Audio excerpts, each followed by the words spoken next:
아침 6시 30분 김순애 할머니의 하루가 시작됩니다. 65세의 나이에도 불구하고 그녀의 발걸음은 여전히 경쾌합니다. 38년간 아이들을 가르쳐온 베테랑 교사였던 그녀에게는 새로운 역할이 주어졌습니다. 바로 6살 손녀 은지의 전담 돌보미가 된 것입니다. 엄마 정말 괜찮으세요? 은지가 많이 말썽 부리는데.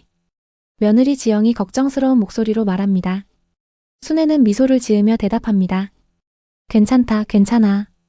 내가 몇 년을 아이들 가르쳤는데 은지 하나 못 돌보겠니?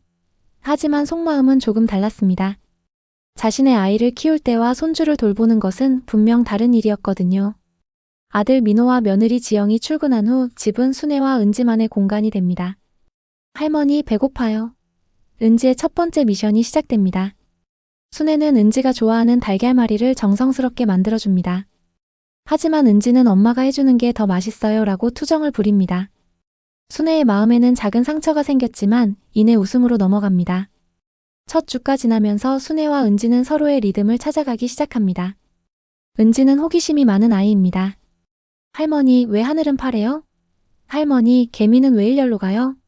끝없는 질문 공세에 순애는 때로는 당황하기도 하지만 오랜 교사 경험이 빛을 발합니다. 은지야, 하늘이 파란 이유는 말이야. 순애는 아이의 눈높이에 맞춰 차근차근 설명해줍니다. 은지의 눈이 반짝반짝 빛나는 것을 보며 순애는 다시 한번 가르치는 기쁨을 느낍니다. 집안에서만 지내는 것이 답답했던 순애는 은지와 함께 근처 공원으로 산책을 나가기로 합니다. 할머니, 그네 태워주세요. 은지의 천진난만한 웃음소리가 공원에 울려 퍼집니다. 순애는 은지를 그네에 태워주며 뒤에서 살살 밀어줍니다.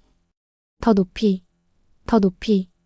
은지의 요청에 순애는 조금 걱정이 되지만 아이의 기쁨을 위해 조금 더 힘을 줍니다. 공원에서 만난 다른 할머니들과 순애는 자연스럽게 대화를 나눕니다. 저 아이가 손녀분이에요? 네, 6살이에요. 요즘 제가 돌보고 있거든요.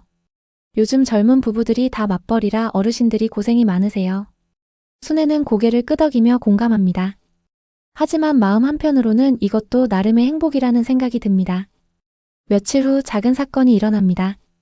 은지가 어린이집에서 돌아와 할머니, 친구들이 우리 할머니는 왜 이렇게 늙었냐고 해요라고 말합니다. 순애의 가슴이 순간 아팠습니다. 거울을 보니 확실히 다른 엄마들에 비해서는 나이가 많이 보였습니다. 하지만 순애는 은지에게 말합니다. 할머니가 늙어서 미안하구나. 하지만 할머니는 은지를 정말 사랑한단다. 저녁 아들 부부가 집에 돌아왔을 때 순애는 이 이야기를 꺼내봅니다. 민호야, 은지가 어린이집에서. 하지만 아들은 피곤한 표정으로 엄마, 애들이 다 그래요. 신경 쓰지 마세요 라고 대답합니다. 순애는 더 이상 말하지 않았지만 마음속으로는 복잡한 감정이 들었습니다. 한편 남편 현수는 아내의 변화를 조용히 지켜보고 있었습니다. 68세의 현수 역시 은퇴한 지 3년이 된 공무원입니다. 순애야, 너무 무리하지 마. 우리도 이제 나이가. 하지만 순애는 괜찮아요. 내가 좋아서 하는 일인데라고 답합니다. 현수는 아내가 손주를 돌보며 새로운 활력을 찾는 것을 보며 기쁘기도 하지만 한편으로는 걱정도 됩니다. 아내의 건강이 예전 같지 않다는 것을 누구보다 잘 알고 있기 때문입니다. 순애야, 가끔은 쉬어도 돼. 아이들이 이해할 거야. 하지만 순애는 고집스럽게 고개를 젓습니다. 시간이 흐르면서 은지는 할머니와의 시간을 더욱 소중하게 여기기 시작합니다. 어린이집에서 그림을 그려와서는 할머니, 이거 할머니 그린 거예요 라고 자랑합니다. 그림 속 할머니는 환하게 웃고 있고 은지와 손을 잡고 있습니다. 할머니랑 있으면 재밌어요. 할머니가 옛날 이야기도 많이 해주고 맛있는 것도 만들어주고. 은지의 순수한 말에 순애의 마음이 따뜻해집니다. 이때 순애는 깨닫습니다. 자신이 은지를 돌봐주고 있다고 생각했는데 사실은 은지가 자신에게 새로운 삶의 의미를 주고 있다는 것을. 어느 날 순애는 은지와 함께 시장에 가던 중 갑자기 어지러움을 느낍니다. 할머니 괜찮아요? 은지의 걱정스러운 목소리에 순애는 괜찮다, 괜찮아. 잠깐 쉬면 되라고 말하지만 사실 몸 곳곳에서 피로가 느껴집니다. 집에 돌아온 후에도 순애는 이 일을 가족들에게 말하지 않습니다. 나까지 아프면 안 된다는 생각 때문입니다. 하지만 현수는 아내의 변화를 놓치지 않습니다. 순애야, 요즘 얼굴이 안 좋아 보여. 병원에 가보자. 아니에요, 괜찮아요. 그냥 조금 피곤할 뿐이에요. 다음 주 어느 날 순애는 은지와 함께 점심을 준비하다가 갑자기 쓰러집니다. 할머니, 할머니. 은지의 외침에도 순애는 의식을 잃은 상태입니다. 6살 아이에게는 너무나 충격적인 상황입니다. 다행히 이웃집 아주머니가 은지의 울음소리를 듣고 달려와 119에 신고합니다. 병원에서 깨어난 순애를 맞이한 것은 가족들의 걱정스러운 얼굴들이었습니다. 엄마, 왜 아프다는 말씀을 안 하셨어요?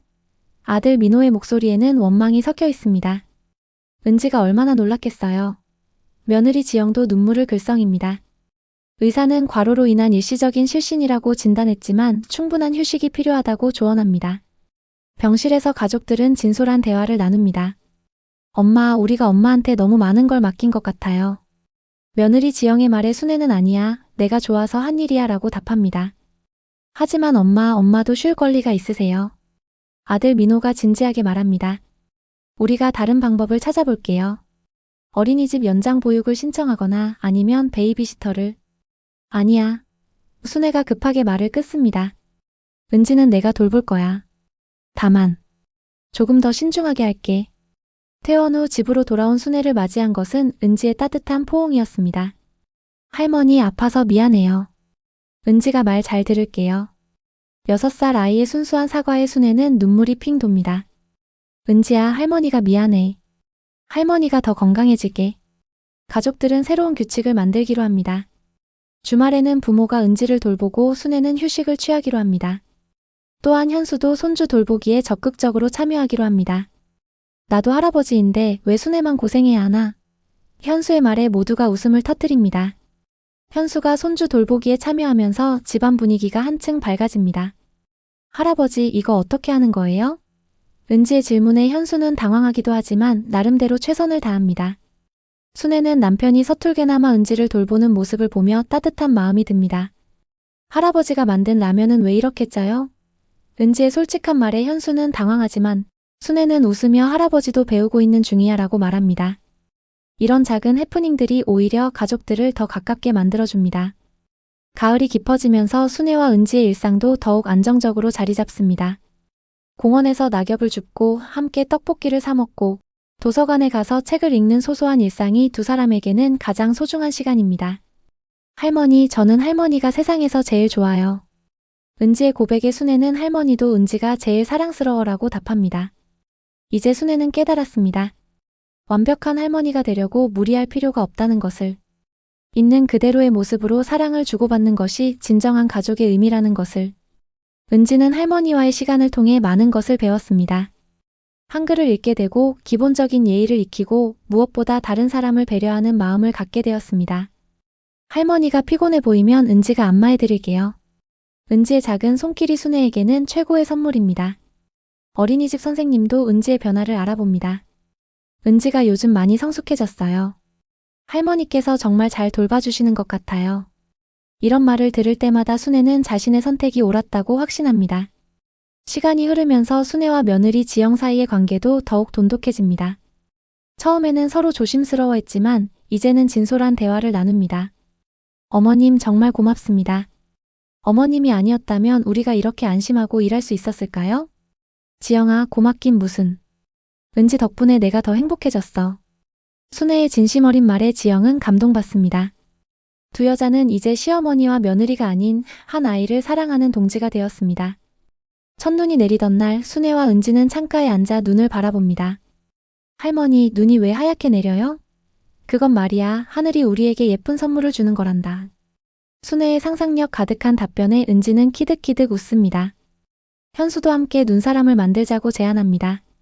마당에서 3명이 함께 만든 눈사람은 조금 삐뚤빼뚤하지만 그 어떤 작품보다 아름답습니다.